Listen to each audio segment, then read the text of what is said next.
How do you deal with cultural differences here? Because like you said, Yeah. there's not a lot of Americans here.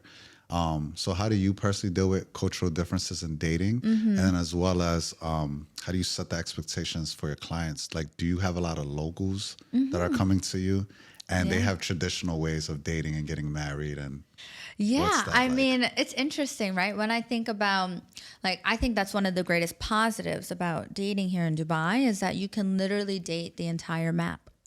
You have access to so many different people from so many different walks of life, nationalities, religions, backgrounds. I think that that's the most amazing part. Some people might find that challenging, right? Especially if you're a person that grew up in a homogeneous community where everybody looks the same, speaks the same, has the same religion, background. It might be something difficult for you to adjust and accept other different types of dating pools.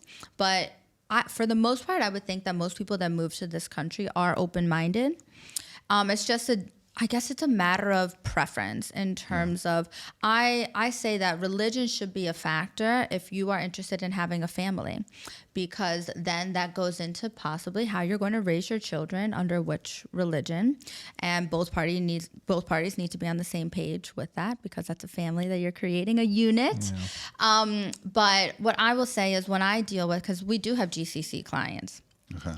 Each one of them is different, but like I have a client, for example, who studied in the West and wants a Western wife because he is used to that kind of mindset, and that's what he's seeking.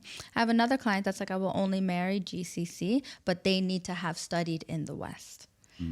So it's interesting Okay. how that And works then there. for you personally, when you're Yeah. dating, have you came across, are you dating differently than you would in New York? Definitely. Okay. Yes, definitely. In the sense that I think that you should take advantage of dating the map when you are here, because I mean, I didn't grow up in like a homogeneous town, because like I grew up in New York, but maybe I grew up dating the same types of people. Where here you get to explore and experience what something different that you actually might be attracted to or connect with. So I like to say that I don't have any type physically. It's more about like an energy between two people that makes the most sense. And which is why I always say, like, especially people who are on the apps, and even when I do matchmaking, right, I have to send profiles. Yeah. I always say, don't judge from a flat profile. Meet this person in person, because you never know what kind of energy and connection you're going to have with them.